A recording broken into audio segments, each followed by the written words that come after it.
신명기 30장 15절에서 20절 다 같이 읽겠습니다. 보라, 내가 오늘날 생명과 복과 사망과 화를 내 앞에 두었나니 곧 내가 오늘날 너를 명하여 내 하나님 여호와를 사랑하고 그 모든 길로 행하며 그 명령과 규례와 법도를 지키라 하는 것이라. 그리하면 내가 생존하며 번성할 것이요 또 내 하나님 여호와께서 내가 가서 얻을 땅에서 내게 복을 주실 것임이니라. 그러나 내가 만일 마음을 돌이켜 듣지 아니하고 유혹을 받아서 다른 신들에게 절하고 그를 섬기면 내가 오늘날 너희에게 선언하노니 너희가 반드시 망할 것이다. 너희가 요단을 건너가서 얻을 땅에서 너희의 날이 장구치 못할 것이니라. 내가 오늘날 천지를 불러서 너희에게 증거를 삼노라. 내가 생명과 사망과 복과 저주를 내 앞에 두었은즉 너와 내 자손이 살기 위하여 생명을 택하고 내 하나님 여호와를 사랑하고 그 말씀을 순종하며 또 그에게 부종하라.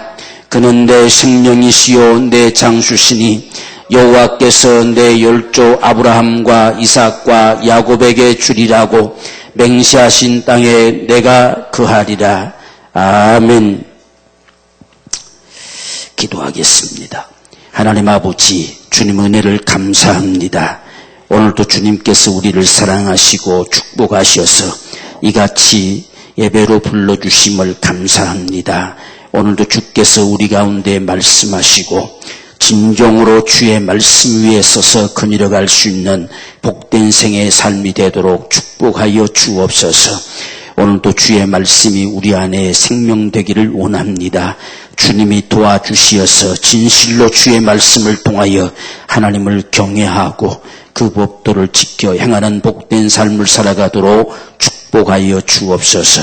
예수님의 이름으로 기도옵나이다. 아멘.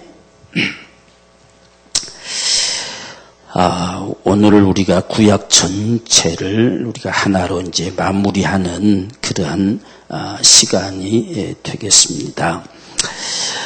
우리가 율법을 중심으로 해가지고 구약을 지금 보기는 것을 우리가 정리를 좀 해보는데, 우리가 적어도 구약이라고 하는 것이 무엇을 말씀하고 있는가 하는 것들을 좀 가지고 성경을 보려고 하는 부분들이 필요합니다.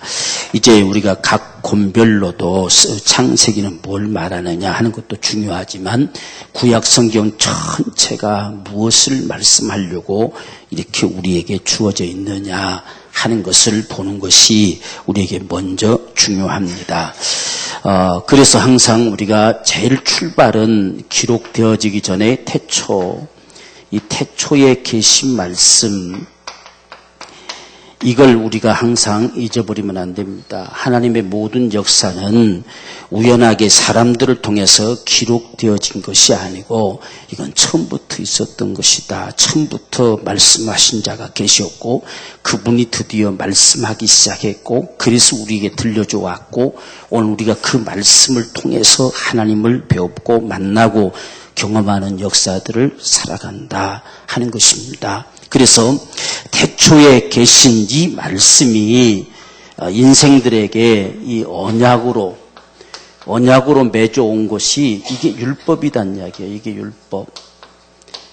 그러니까 우리가 하나님이 천지를 창조하시고부터 인생들을 지으시고부터 인생들에게 언약을 맺어왔어요. 제일 먼저 우리에게 지으시고서는 하나님께서 우리에게 복을 명하셨지요. 복은 언약이 아니고 그저 우리에게 명하신 하나님의 복입니다. 그래서 생육하고 번성하고 충만해라. 이건 어떤 조건이 없어요. 그렇게 해라는 이야기죠. 그리고 다스리고 정복해라. 그런데 나중에 이 다스리고 정복하는 것은 언약을 가질 때만이 가능하게 하셨어요. 그래서 에덴을 주시고서 반드시 다스리고 정복해라. 그것을 다스려라. 네가 다스리고 그대로 지켜라. 라고 명령되어졌는데 그것은 언약으로만이 가능합니다. 그러니까 생육하고 번성하고 충만한 것은 하나님이 거저주시는 복이에요. 이건 동물도 식물도 다 동일하게 주신 복입니다. 이건 불신자도 신자도 다 누릴 수 있는 그러한 복이에요. 그렇지만 다스리고 정복하라고 하는 이 복은 사람에게만 주신 복입니다. 그래서 사람은 이 복을 어떻게 누릴 수 있느냐? 이것은 스스로 다스릴 수 있는 권한을 갖는 자가 아니라 하나님의 은혜로.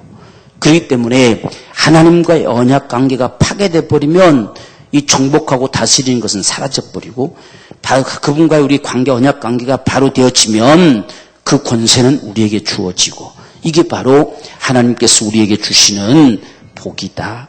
그래서 그때부터 하나님 언약이라는 말을 우리에게 내놓기 시작합니다. 그래서 이 언약을 주셨는데 이 율법이 실제로 주어지기 전에 지금 이 앞에서 우리 창세기에 많은 언약들이 나오지요.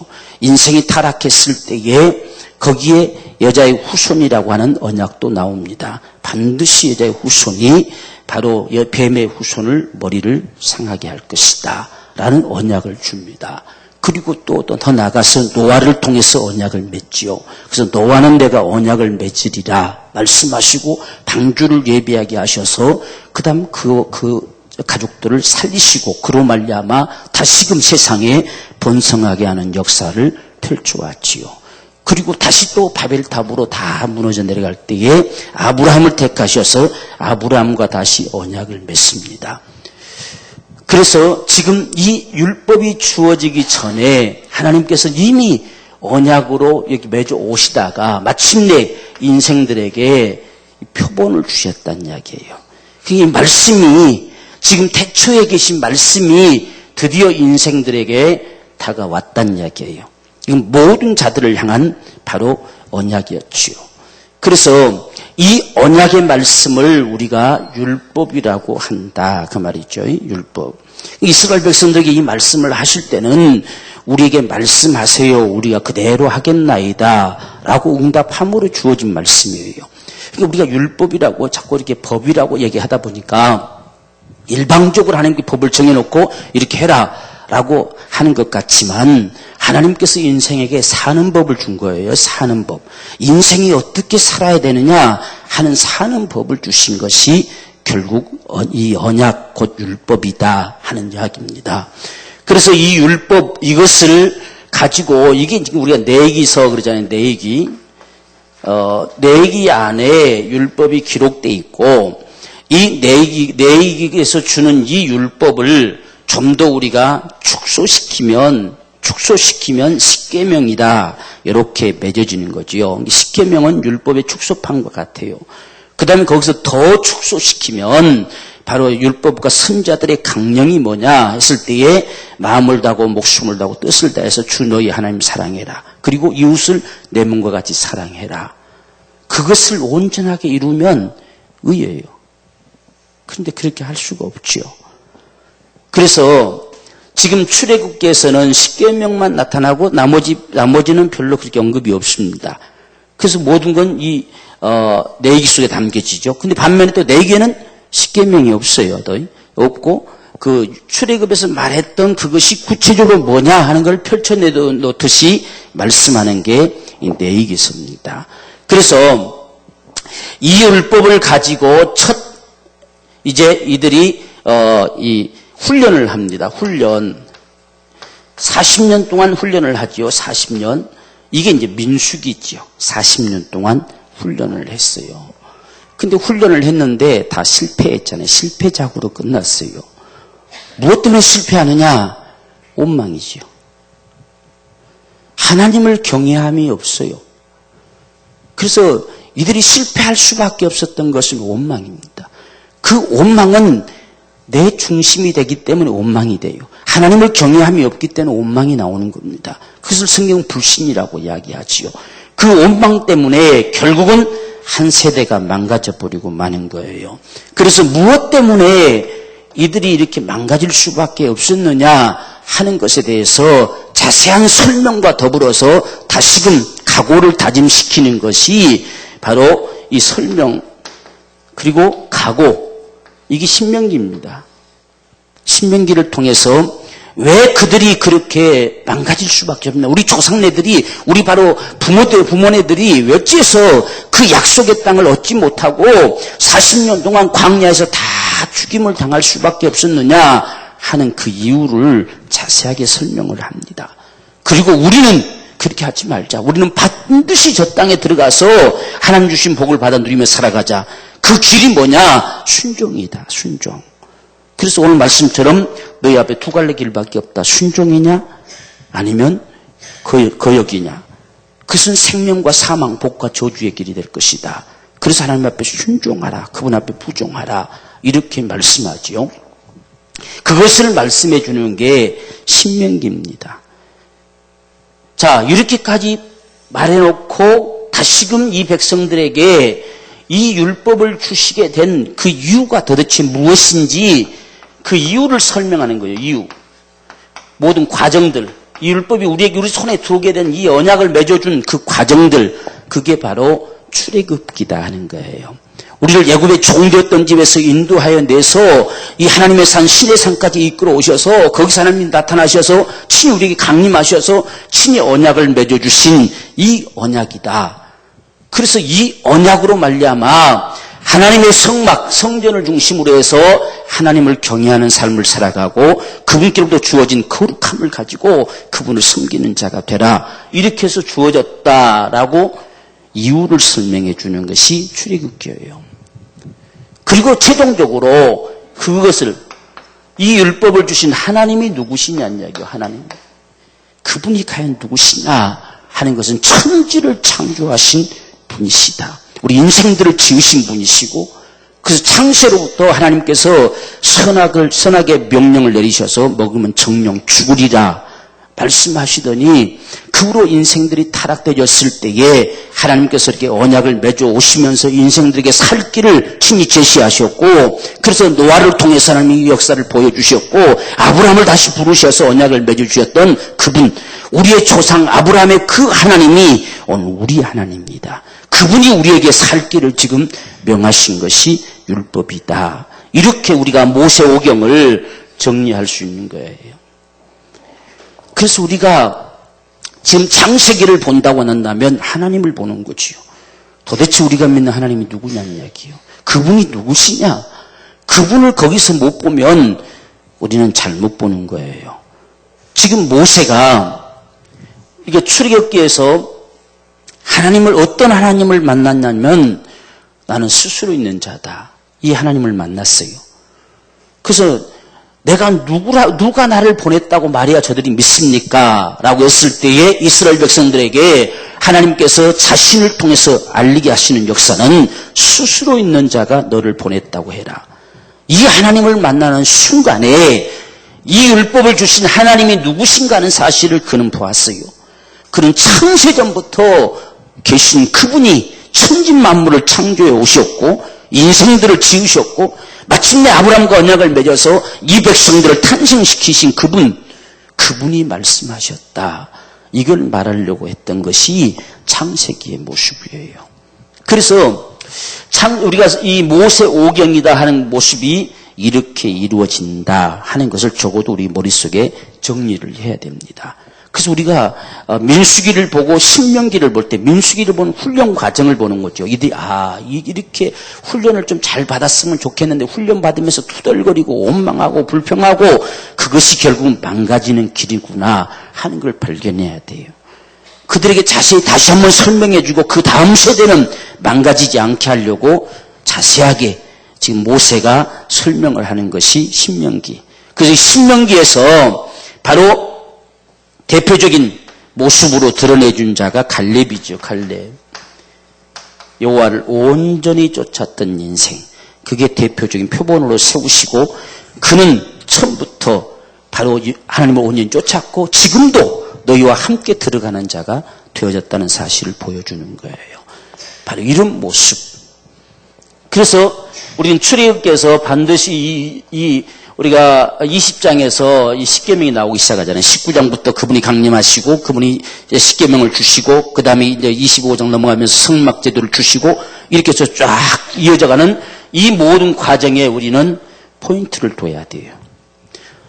그래서 하나님 백성들을 이끌어내면서 그들이 나를 섬길 것이다. 나는 그들이 하나님이 되고 그들은 내 백성이 될 것이다. 이것 때문에 끄집어내는 거거든요. 그래서 주신 것이 율법이다 하는 이야기예요. 자, 이렇게 우리가 적어도 모세 오경을 볼 수 있어야 되겠다 하는 겁니다. 그래서 창세기에서는 하나님 봐야 되겠죠. 하나님이 과연 누구신가? 그래서 그분을 봐야 그분을 안 만큼 그분 앞에 굴복하게 돼 있어요. 그래서 이제 그 다음 세대가 이제 약속의 땅, 하나님께서 말씀하신 그 약속의 땅에 들어가게 하나님이 하셨어요. 그 약속의 땅에 들어가게 하셔서 이제 거기서부터 본격적으로 하나님의 백성, 이 하나님의 백성의 삶이 펼쳐지는 거예요. 삶. 이게 역사죠, 역사. 이 삶이 펼쳐지는 거예요. 그래서 구약에 이 하나님의 언약을 받아치고 약속의 땅에 들어가서 그래서 여기까지 가는 데가 모든 출발의 시작부터 해서 약속의 땅에 들어가는 거죠. 아브라함에게 맺었던 약속도 바로 이것이고 그래서 이 땅에 딱 들어가서 이제 강 건넌 백성들이 되어지니 하나님의 백성으로서의 삶을 살아가는 거예요. 그래서 여호수아는 지금 이 약속의 땅을 차지하고 그 땅에 거함으로 말미암아서 드디어 완성이 됐지요. 약속의 땅에 거하는 완성. 여기 들어가게 하려고 신명기가 그렇게 자세한 설명을 통해서 각오하게 만들었고 마침내 여호수아를 내세워서 그 땅에 다 들어가게 했습니다. 그래서 여호수아서는 땅을 점령해 들어가고 분배하는 데에 끝이지요. 드디어 하나님의 역사가 모든 게 완성이 됐어요.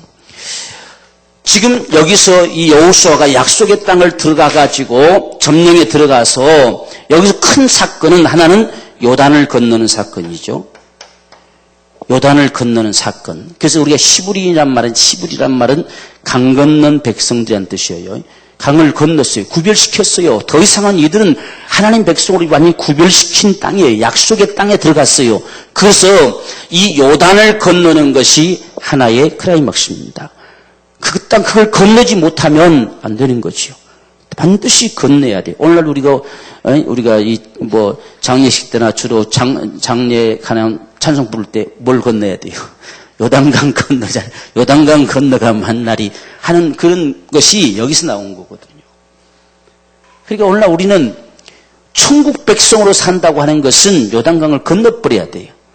건너야 이 땅에서도 천국 백성으로 사는 거예요.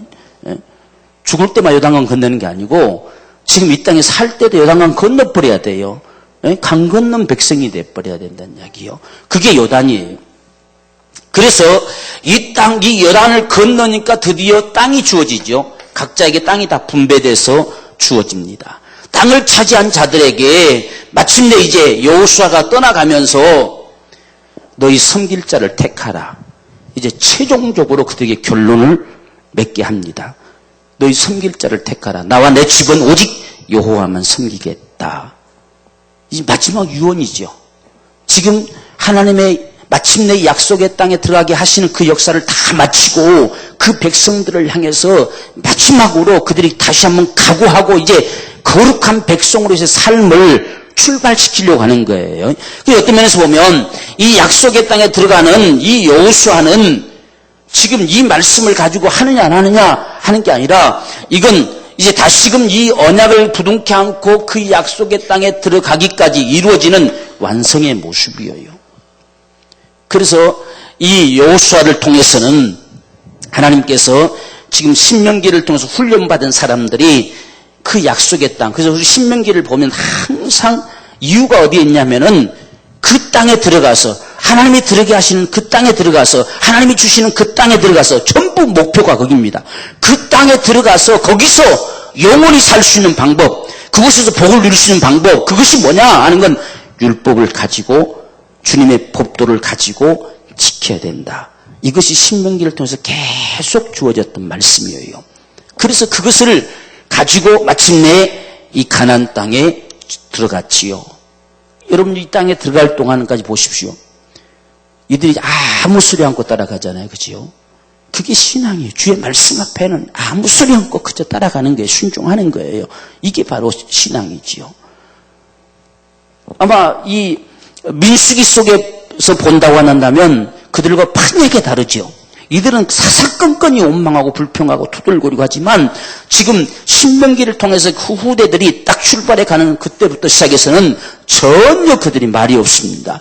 가자면 가고 서자면 서고 이렇게 해서 마침내 그 땅을 차지하는 거지요. 바로 이 모습이 여호수아서를 통해서 보여주는 모습입니다. 그 모습을 가지고 이들이 마지막까지 잘 살아갔어야 되는데 그렇지 못했다. 그래서 여호수아가 마침내 세상을 떠나게 될 때에 그들에게 다시 한번 각오시킵니다.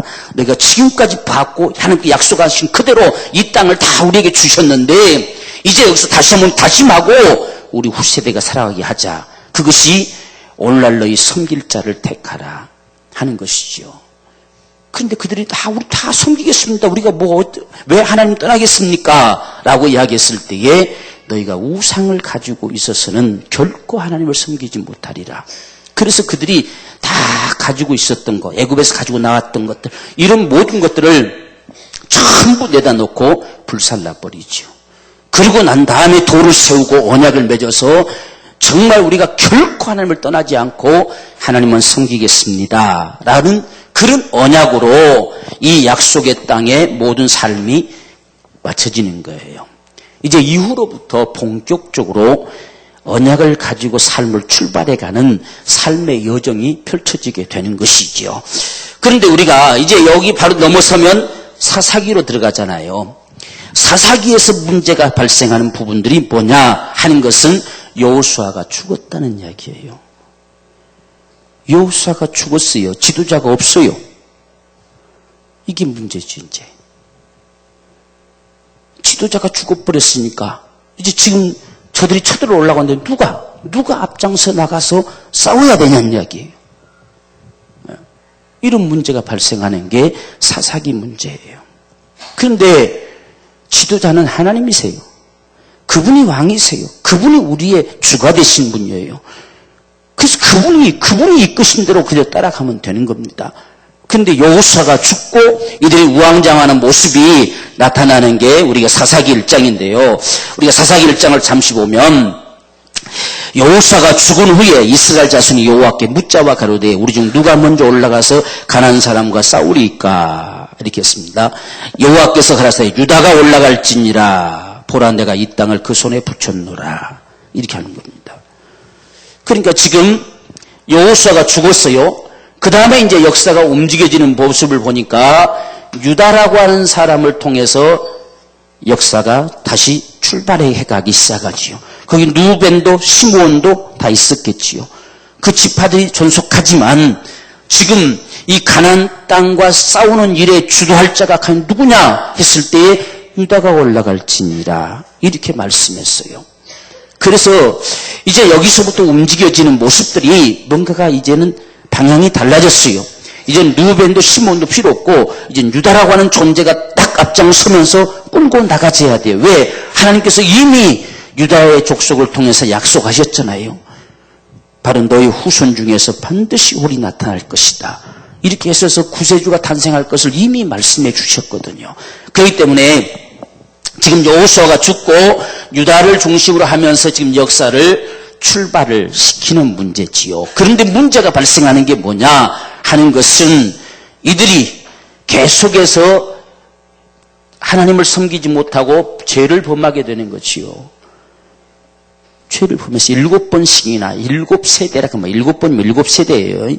한 바퀴 돌면 한 세대 지나가는 겁니다. 성경 보니까 한 세대가 7번이 아니고 7세대가 연거푸 이어져 가면서 죄를 범하고 또 죄를 범하고 또 죄를 범하고 하는 모습들이지요. 그래서 7번 도는 동안에 하나님이 사사들을 세우는 거지요.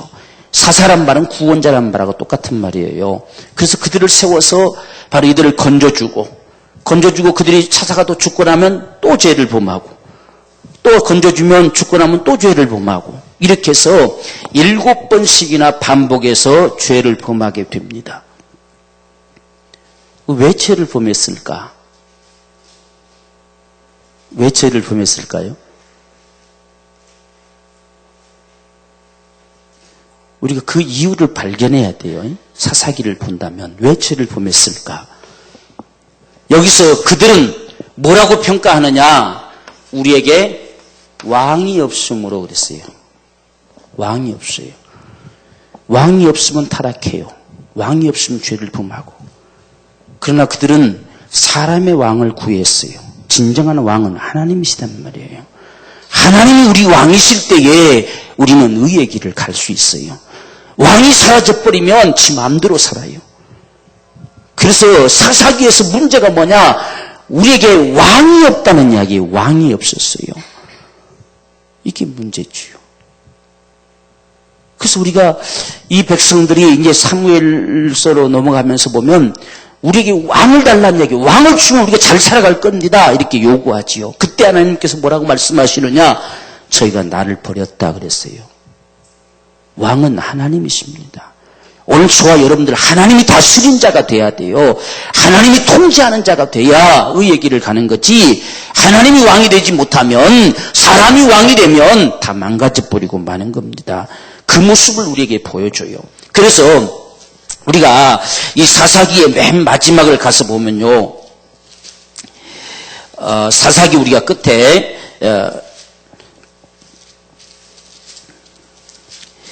자 25절 21장 25절을 보면 그때에 이스라엘에 뭐가 없으므로, 왕이 없으므로 사람이 각각 그 소견에 오른 대로 행하였더라. 그겁니다. 왕이 없으면 지 마음대로 살아요. 오늘 우리에게도 하나님이 왕이 되지 않으면 지 마음대로 살면 이게 죄입니다. 이게 타락이란 이야기예요.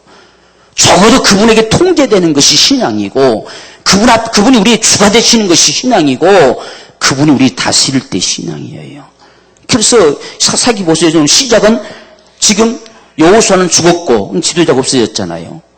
그럼 여기에 하나님이 왕이 돼야 되는데 결론은 뭐냐? 왕이 없으므로 다 지 마음대로 살았다냐. 이게 타락의 모습이었다. 타락한 거예요. 자, 그런데 이런 상황 속에서 누시라고 하는 한 여인네가 나타나는데, 바로 이 여인네는 왕이 없어도 그는 승리자가 된 거예요. 왜? 그에게는 하나님이 왕이었어요. 그렇기 때문에 어머니의 하나님이 내 하나님이 되고, 어머니의 나라가 내 나라가 되고, 오직 그분이 다스린다는 이야기야. 하나님이 다스린다. 그 속에 이방 여인은 뛰어들어서 이런 상황 속에서 누시라고 하는 여인네는 믿음의 삶을 드러낸다는 이야기예요. 왕이 없는 시대 속에서. 이것이 누시의 위대한 신앙입니다. 지금 그 백성들은 왕이 없다고 지 마음대로 사는데, 그 가운데서 이방 여인의 누시는 오직 하나님이 내 하나님이시다는 이야기예요. 그분을 따라 나서는 이 모습이 눕기서예요. 눕기서. 그래서 누수는 위대한 믿음의 사람의 모습을 보여주는 기록이지요. 왕이 없는 시대 속에 어떻게 살아가는 것이 과연 바로 믿음의 삶이냐 하는 것을 보여주는 기록이 눕기다 그 말이에요. 눕기.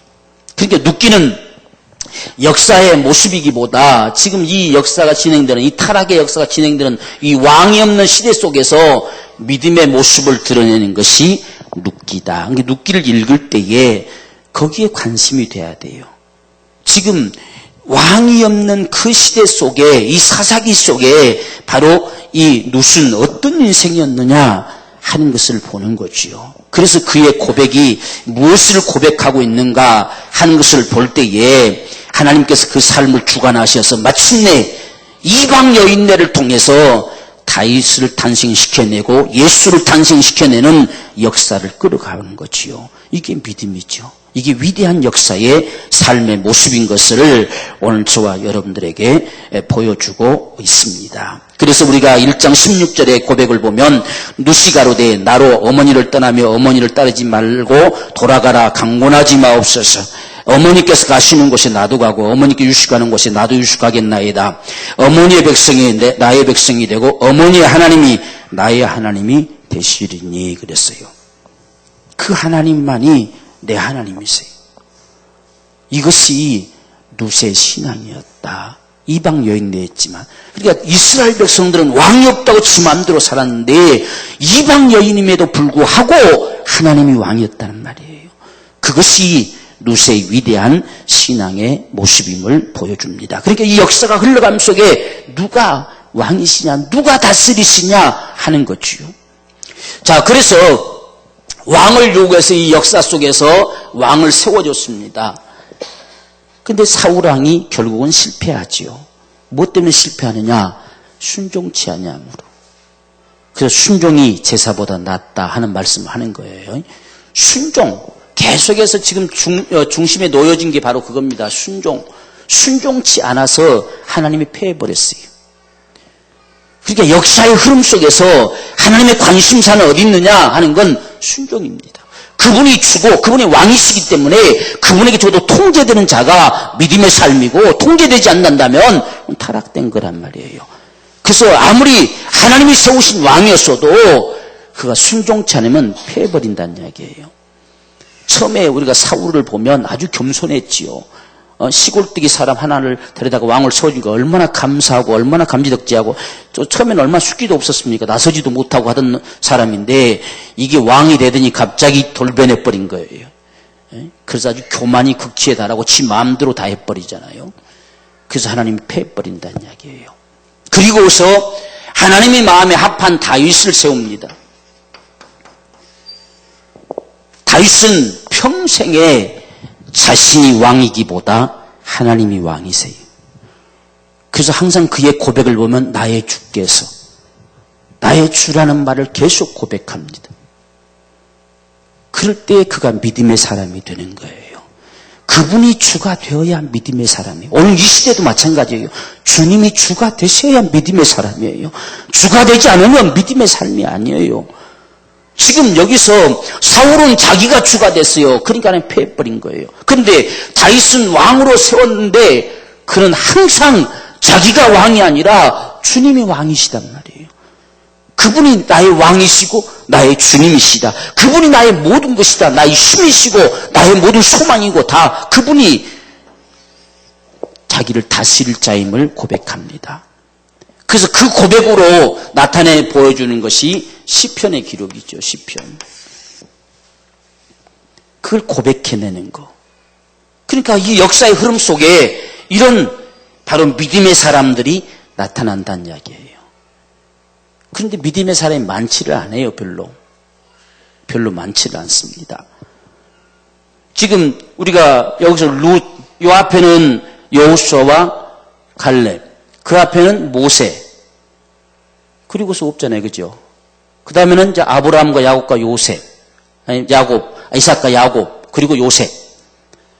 그 앞에는 노아. 그럼 그 앞에는 누굽니까? 에녹. 그럼 없어요. 그죠? 그래서 히브리서 11장에 그들을 증거하잖아요. 믿음으로 아벨은, 믿음으로 에녹은, 믿음으로 노아는 이렇게 증거하잖아요. 그 사람들만 믿음의 사람이에요. 그래서 지금 여기서 다윗이 나타나죠. 믿음의 사람으로. 다윗이 나타나고 그 다음에 역사가 흘러가는데 솔로몬은 참 덤으로 복을 받은 사람이고 솔로몬은 다윗 때문에 정말 그 엄청난 복을 받았어요. 다윗 때문에. 다윗이 없었으면 솔로몬이 그런 복을 못 받죠. 그런데 그 많은 정말 전무후무한 그런 엄청난 복을 가지고도 실패했어요. 실패한 이유가 뭐냐라고 하는 것은 인생의 본분은 하나님을 경외하는 것이고 그 법도를 지켜 행하는 것이다. 그걸 실패했다는 이야기예요.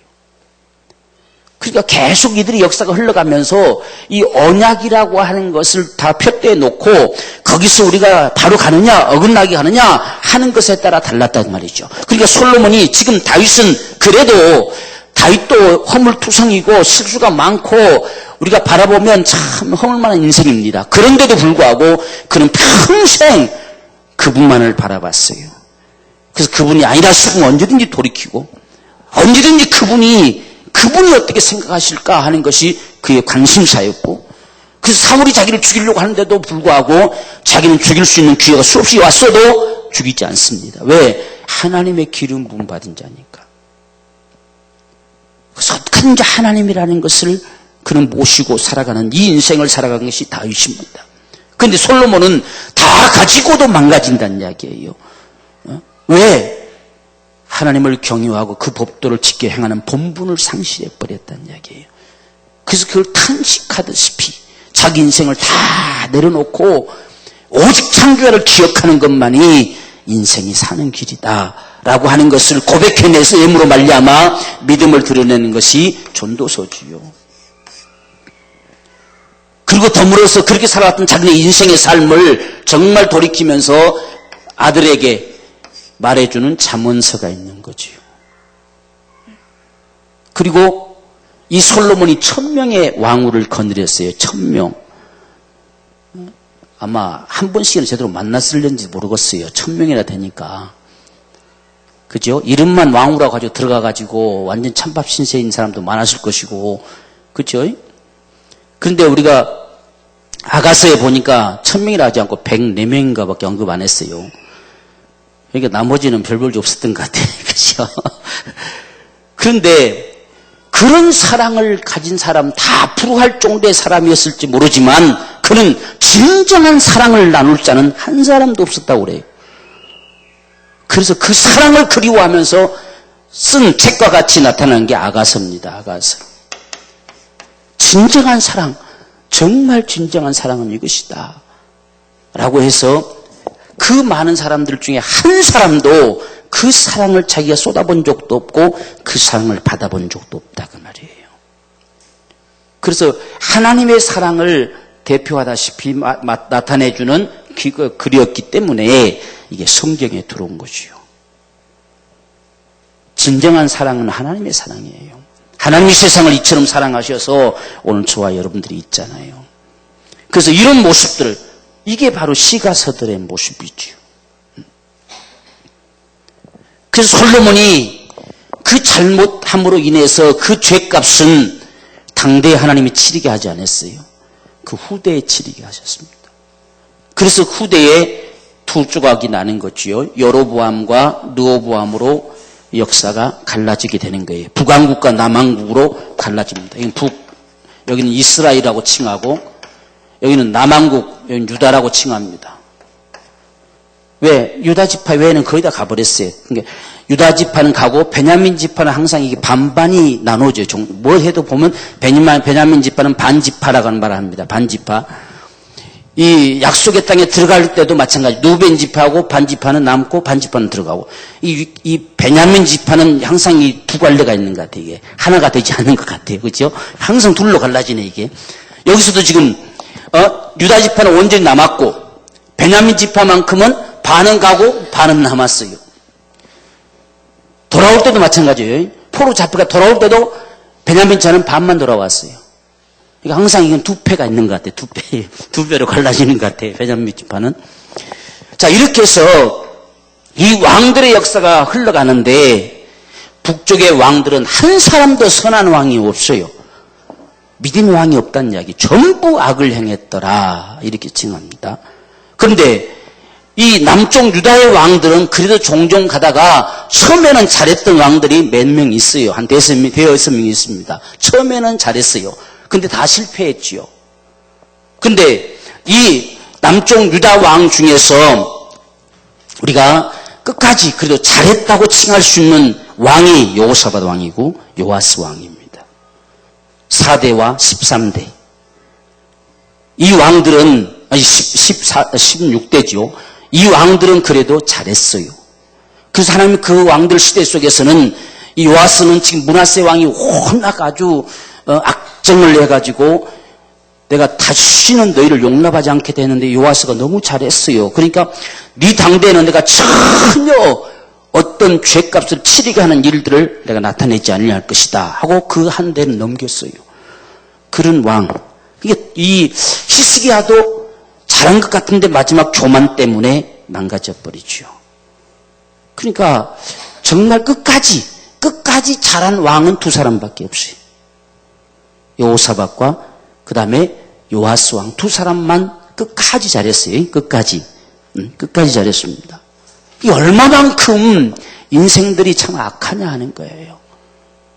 그래서 결국은 이 약속의 땅에 거하는 이 축복을 누리지 못하고 북쪽 왕국은 722년에 주전 722년에 아수리에게 포로로 잡혀 다 망해버리고 말지요. 그게 바로 이제 우리가 포로로 잡혀간 시대 속의 모습을 우리에게 보여주고 있습니다. 그리고 우리가 이 남쪽은 그보다 그래도 좀 더 오래 갔어요. 그래서 526년인가 이때쯤 돼서 유다가 바벨론에게 이제 망하게 되지요. 그래서 우리가 이사야 선지는 이 북이스라엘이 망할 그 시점에서 나타나서 이 외쳐댔던 그 예언의 말씀이 이사야서예요. 그때 왕이 히스기야지요. 북쪽이 멸망당할 때. 그런데 그 멸망의 모습을 보면서 므낫세는 아주 악한 정치를 하게 되는 거죠. 이런 모습. 그래서 남쪽 유다도 완전히 이제는 멸해버릴 것이다. 두 번 다시 용납하지 않겠다고 하나님 작정한 때가 바로 므낫세 왕 때예요. 그때 이사야 선지가 외쳤던 겁니다. 그래서 이사야 선지에게 하나님께서 사명을 준 게 뭐예요? 돌이키지 못하게 하라 그랬어요. 돌이키지 못하게. 왜? 하나님 마음이 작정해버렸어요. 그래서 그들의 눈은 봄으로, 귀는 들음으로, 마음은 깨달음으로 저들이 돌이킬까? 내가 겁난다는 이야기예요. 돌이키지 못하게 해버려라. 이렇게 할 정도로 하나님 마음이 닫혀버렸어요. 그게 바로 그 시대의 모습이라는 이야기예요. 이렇게 선지자들이 그때그때 나타나기 시작했던 모습이지요. 자, 이렇게 해서 역사는 마감되어지고, 그 다음에 이제 포로에서 돌아오죠. 포로 귀환. 그래서 우리가 에스라를 통해서, 제일 먼저 스룹바벨을 통해서 돌아오고, 그 다음에 에스라를 통해 돌아오고, 느헤미야를 통해서 돌아오고, 3차까지 돌아오는 모습이죠. 스룹바벨을 돌아와서는 성전도 세우다가 중단됐다가 15년 지난 다음에서야 세우게 되는 모습을 가져오지요. 그 다음에 에스라는 율법, 다시 하나님의 법으로 이들을 새롭게 하는 모습. 그리고 포로 귀환을 통해 마지막 3차를 통해서는 성벽, 느헤미야가 돌아와서 성벽을 쌓게 되는 여기까지 해서 다시 이 약속의 땅에 돌아오고 구약이 끝나는 거예요. 바로 이 모습이에요. 이것이 흘러가는 모습. 근데 이때 돌아올 때에 이 북쪽 여기에 속한 사람들은 돌아오지 않습니다. 그래서 이때부터는 이제 이스라엘 이름은 사라지고 유다라고 칭했다 그 말이에요. 그래서 유다 하다가 유대인 한단 말이 유다인이란 말입니다. 유다인. 그래서 남쪽 요 사람들만 요 후예들만 돌아온 거지요. 이렇게 되어진 모습들. 그래서 이렇게 악으로 치달려가던 인생들을 하나님 손 놔버린 거지요. 한 사람도 안 돌아온 거예요. 근데 우리가 지난 주일날 말씀드렸잖아요. 이렇게 잡혀가고 난 다음에 이 아수르가 다 잡아가고 난 다음에 아주 별 볼 일 없는 사람들, 아주 이게 좀 약한 노인네들, 약한 사람들, 빈민층들 이런 사람들만 남겨놓고 이들을 강제로 이방원인 시켰다는 이야기예요. 그래서 그들이 사마리아인이라고 칭해지는 사람들입니다. 그러니까 이들이 볼 때는 완전히 이건 강아지 취급할 수밖에 없는 거죠. 그래서 서로 왕숙이 되는 이런 상황들에 놓여지게 된 모습들이다. 이런 역사가 흘러갈 때에 기준이 뭐냐? 하나님이 맺은 이 언약을 가지고 약속의 땅에 살아가게 했는데 거기에 순종할 것이냐 불순종할 것이냐, 생명의 길을 택할 것이냐 사망의 길을 택할 것이냐, 복이냐 저주냐 하는 기로점에 서 있다는 이야기예요. 그래서 이 길을 잘 거닐어 갔던 사람들은 믿음의 사람이라고 칭하고, 그 길을 거닐지 못했던 사람들은 다 하나님이 손놔버리는 사람들의 모습들에 속한다는 이야기예요. 그래서 우리가 주로 믿음의 사람들의 기록이 담겨진 걸 우리가 신이 시가서라고 그래요. 시가서. 우리가 여기에 욥도 이제 포함되는데 욥은 창세기 과정에 속한 부분하고 같아요. 그런데 욥이 우리 욥기에서 볼 수 있는 모습이 뭐냐면, 욥은 하나님이 보실 때도 세상에 욥만큼 의로운 사람이 없다라고 인정해 주셨어요. 그럴지라도 하나님의 은혜로 우리는 의롭게 살아갈 뿐이에요. 하나님 앞에서만큼 하나님보다 내가 더 의롭다가 재버리면 그건 망가지는 거예요. 그래서 욥이 마침내 회개하고 돌아왔던 것은 뭐냐? 내가 아무런 죄도 없는데 나는 정말 하나님 의로운데 하나님 나를 핍박하고 하나님 나를 올매 걸고 하나님 나에게 일으켰다라고 했을 때 그걸 회개한 거예요. 우리는 하나님의 은혜가 아니고서는 의로울 자 한 사람도 없습니다. 우리가 아무리 세상에서 의인일지라도 그래도 오늘 또 하나님의 은혜가 우리는 필요한 자들이에요. 하나님의 은혜가 아니면 오늘 즉시로 우리는 악인, 죄인 될 수 있어요. 즉시로 우리는 죄 가운데 들어갈 수 있어요. 그것을 욥이 몰랐어요. 물론 욥이 처음에는 알았지요. 근데 친구들이 하도 와서 그냥 아주 속상하게 만드니까 그냥 터뜨려내는 소리가 그만 그렇게 해버린 거예요. 그래서 하나님은 여러분 잘 보십시오. 욥에게는 번제를 요구했습니까? 안 했습니까? 안 했어요. 하나님이 안 거예요. 근데 친구들은 번제를 다 드리게 했어요. 그리고 욥이 그들을 위해서 기도할 때 하나님이 사해 줬어요. 욥이 용서할 때 사해 줬다는 이야기예요. 이 하나님이 처리하는 모습들을 우리가 잘 봐야 돼요. 그러니까 우리가 다른 사람으로 분을 갖게 하고 다른 사람으로 죄를 범하게 만드는 건 하나님이 용납 안 해요. 지금 욥이 가만 내버려뒀으면 그렇게 안 했겠죠. 처음 보십시오. 주신 이도 하나님이시고 가져가신 이도 하나님이십니다. 하나님 내게 복을 주셨는데 복을 주신 그분이 때론 나에게 이런 고통도 당하게 하지 않겠습니까? 처음에는 얼마나 잘했습니까? 결코 입으로 범죄하지 않았어요.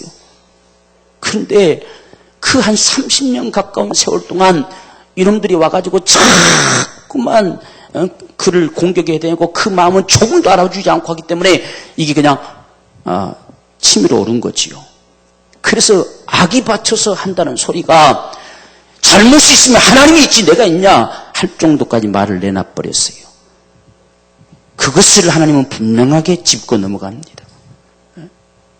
그래서 욥은 그걸 회개합니다. 그걸로 끝났어요. 회개하니까 하나님 돌이키시는 거예요. 그런데 그 친구들은 자기들은 옳다고 바른 말을 한다고 하나님의 입장에서 말한다고 말했지만 그들은 반드시 그 대가로 번제를 드려야 했고 욥이 그들을 용서해 줘야 용서하겠다고 하시는 거예요. 우리가 이런 모습들을 잘 봐야 돼요. 그래서 욥은 우리가 의인의 고난이라고 칭하는데 거기서 믿음이 무엇인가를 역시 보여주고 있다 그 말이에요. 그래서 시가서들은 이런 역사 속에 그래도 믿음으로 살았던 사람, 비록 우리가 여러 가지 허물투성했지만 그래도 마지막 최종국은 믿음으로 돌아왔던 사람들의 기록이 시가서들이에요. 우리가 시편 같은 경우는 그래도 가장 아주 좋은 믿음의 고백이지요. 이 삶을 보면 다 허우적거리고 고통스럽고 견딜 수 없는 상황이지만 그래도 끝까지 하나님을 바라보고 그분을 의지하고 그분께 소망을 갖는 이 모습들이 시편의 기록입니다. 그 시편의 시작이 뭐냐? 복 있는 자가 누구냐 하는 것은 오직 여호와의 율법을 즐거워하여 그 율법을 주야로 묵상하는 자로다. 이것이 그들의 기준이었단 말이에요. 역사 속에서 그렇게 살아가는 사람들은 마침내 시편 끝이 뭐냐? 오직 하나님을 찬양하라. 찬양으로 끝나게 돼 있어요. 정말 하나님의 복을 받아가지고 정말 기뻐하며 주님을 찬양할 수밖에 없는 그 복된 생애를 살아갈 수밖에 없다는 이야기예요. 이게 바로 믿음의 사람들이 살아가는 길이었다. 그런데 다 가진 것 같았지만 결국은 그 인생을 실패하고 마침내 하나님께로 다시 돌아와서야 비로소 승리자가 된 솔로몬의 기록은 찬란한 기록이 아니죠. 전도서 같으면 다 헛되고 다 헛되다. 오직 진실하게 살 길은 뭐냐? 여호와를 기억하는 것, 창조자를 기억하는 거다. 그분 잃어버리면 아무것도 없다는 이야기예요. 그래서 그분께로 돌아와서 기록하고 그리고 자기 아들한테 제발로는 말씀을 쫓아 살아가기를 원해서 기록하고 그 많은 악무들을 거닐어봤지만 아무 소용없다. 진정한 사랑은 하나님의 사랑이다 하는 사실을 드러내주는 것이 바로 이 솔로몬을 통해서 말했던 기록들입니다. 그래서 이런 기록들을 볼 때에 진정으로 믿음의 삶이 뭐냐 하는 것들을 우리에게 보여주고 있어요. 그래서 이 안에는 시가서에 나타난 사람들 말고는 별로 그렇게 믿음의 사람이라 칭할 사람들이 별로 없어요. 별로 없어. 여기 누가 믿음의 사람입니까? 여기 여호사밧, 요아스 말고는 4대 16대 요거 말고는 히스기야도 겨우 좀 인정해 줄 만한 사람에 불과해요. 막바지에 이 교만이 문제, 교만이. 그래서 그 교만 때문에 결국은 병이 온 거죠. 우리가 그 앞에 보면 성경 보면 그 있잖아요. 손자 보고 네가 가서 물어봐라. 얼마나 건방진 소리입니까? 지금 위기 상황인데 자기가 무릎 꿇고 물어야지요. 근데 네가 가서 물어보고 오니라. 지금 그럴 만한 시간이 아니잖아요. 그럴 만한 시점이 아니잖아요. 이런 교만. 막바지에도 결국은 죽을 병 살려주니까 또 교만하지요. 그것이 히스기야의 바로 망가지는 모습이다 하는 것입니다. 자, 이런 역사가 펼쳐짐 속에 시가서든 그래도 믿음의 삶이 무엇인지 오직 그것은 창조자를 기억하는 것이다. 오직 율법을 즐거워하여 그것을 주야로 묵상하는 자들이다. 바로 이런 모습들을 보여주고 있는 것이 시가서다. 그래서 시가서는 믿음의 사람들. 그 중에서 룻도 마찬가지죠. 왕이 없는 시대 속에 역시 룻도 여기 우리가 믿음의 사람의 기록들 속에 포함되어 갈 수 있는 것이요. 그 다음에 여기에서 나타나는 이제 선지서들, 이 선지자들은 이들이 잘했으면 나타났을까요? 안 나타났을까요? 선지자들은 주로 죄를 지적해요. 그죠? 잘못한 거 지적합니다. 죄를 지적합니다. 잘못하니까 나타나겠죠. 그죠? 만약 이들이 잘 살았으면 선지자가 필요 없었겠지요. 왜 잘 사는데 무슨 다른 말이 필요 있습니까? 잘 살아가는데. 잘못 사니까 선지자들 일으켜서 그들을 경고하게 만든 거지요. 그래서 죄를 가지고 반드시 심판이 있을 것이라는 거예요. 심판을 예고하는 거지요. 너는 반드시 저주를 받을 것이다 라고 하는 거예요. 그리고 여기 살 수 있는 길이 뭐냐? 살 수 있는 길은 예수밖에 없어요. 이게 선지자들이 외치는 기록이에요.